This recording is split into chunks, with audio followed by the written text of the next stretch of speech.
안녕하십니까. 상대평 저복의 텐트팀 김창모입니다. 자, 지금 환율이 급등하고 있다.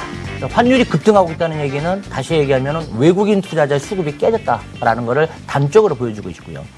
그 다음에 또 프로그램 매매도 쉽지가 않죠. 프로그램 매매, 오늘 뭐 매수가 조금 들어왔다고 합니다만은 이건 일시적이다. 이렇게 저는 생각을 합니다. 자, 이렇게 된다면 지금 현재 외국인 투자자들이 지난 8월 2일부터 약 한 7조 정도 팔았습니다. 그리고 지난주부터 오늘까지 연 3일 동안 약 1조를 팔아제꼈다는 얘기죠. 자, 그러면 결국 외국인 투자자들은 환율이 안정되지 않으면 당분간 우리 시장에 들어오지 않는다는 얘기고, 그 다음에 프로그램 매매도 최근에 한 5조 정도 매도를 하면서 매도를 하고 있죠. 그럼 이렇게 된다면 기관과 외국인의 동시에 매도한 쌍끌이 매도가 전개되고 있습니다. 이런 과정 속에서 지수의 변동폭은 굉장히 심합니다. 이게 소위 말해서 투매까지 나오고 있다는 얘기죠.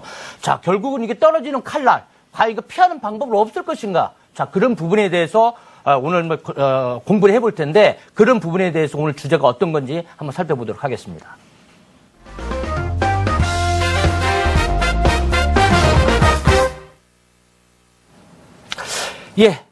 지금 여러분 보셨습니다만은 오늘의 주제는 지금 변동성 장세가 굉장히 심합니다. 오늘도 선물지수 기준으로 본다면은 위아래 고가 저가가 약 10p 정도. 지금 최근에 지난주 금요일날 100포인트 정도 밀려버렸고요. 오늘도 상당히 급락을 했습니다. 최근 3일 동안 한 200포인트 가까이 지금 밀려 내려온다는 겁니다. 이거 굉장히 큰 변동성입니다.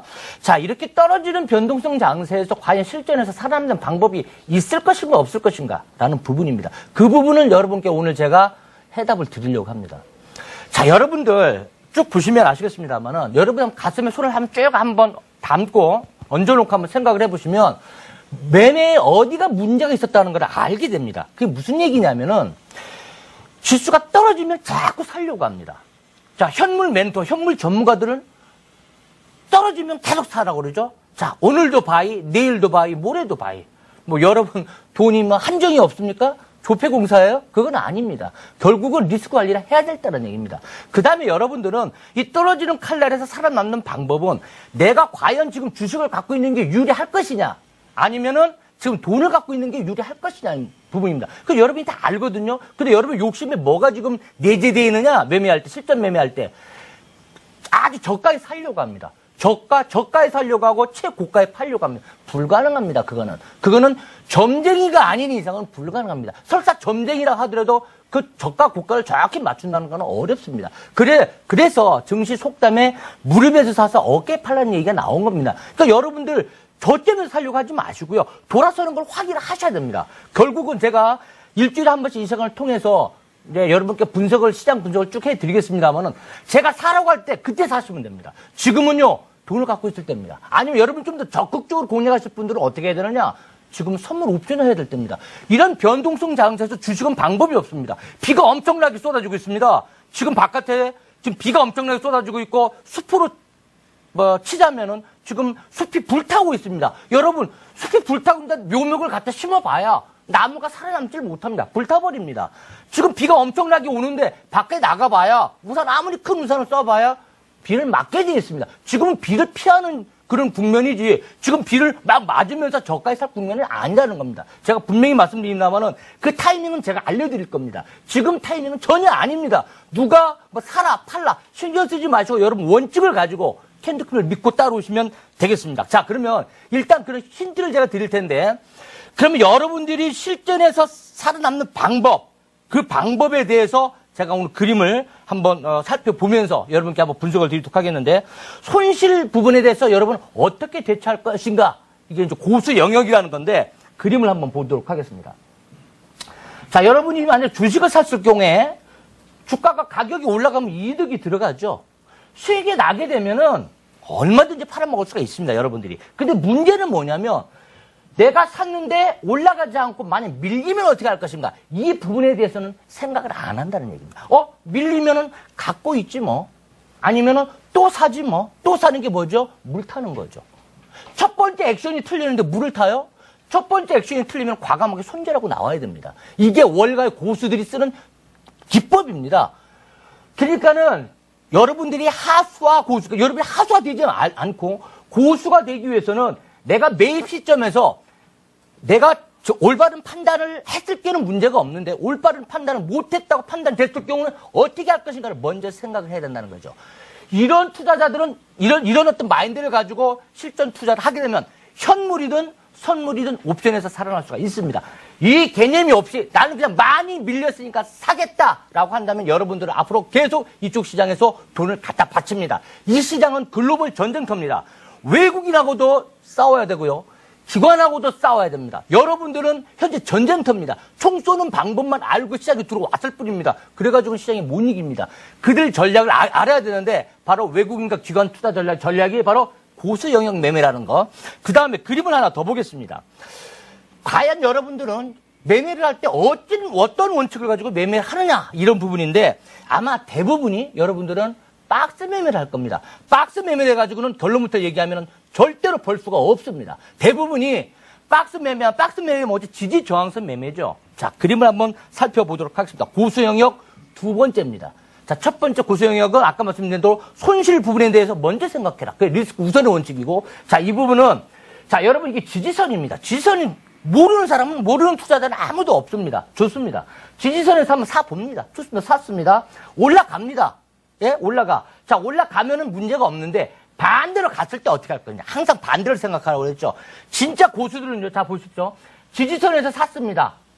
자, 그럼 올라갑니다. 근데 조금 계속 올라가면 상관이 없는데 가다가 조금 주춤주춤 거리면 어떻게 됩니까? 중간에 이익 실현하는 세력들이 나타납니다. 근데 만약에 반대로 내려왔을 경우는 어떻게 되죠? 그러면 어떻게 되죠? 오늘 같은 경우 바로 발생됩니다. 일정 부분 지지선이 깨졌을 경우는 여러분 어떻게 하실 겁니까? 그럼 뭐죠? 손절을 해야 돼요. 근데 대부분이 어떻게 하느냐? 물을 탑니다. 물 탓은 절대 되지 않습니다. 현물도 마찬가지고 선물 옵션에서 승리를 하기 위해서는 물 타는 개념을 지금 이 순간부터 지워야 됩니다. 첫 번째 액션이 틀리면 과감하게 시장에 빠져야 됩니다. 자, 그러면 왜 지지선이 이탈할 때 이걸 저 고수 영역이라고 했는데 왜 고수들이 지지선 이탈할 때 고수 영역을 하느냐? 자, 보세요. 자, 위에서 지지선에서는요, 하수들도 대기하고 모든 사람이 이 지지선을 다 적용하고 합니다. 자, 그런데 만약에 깨졌을 경우에는 이 밑에서 깨지면은 이 깨지는 거, 지지선이 깨졌을 때 나는 매도를 하겠다고 준비하는 세력이 있습니다. 그거를 시장에서는 뭐라고 하느냐? 고수들이라고 합니다. 고수들.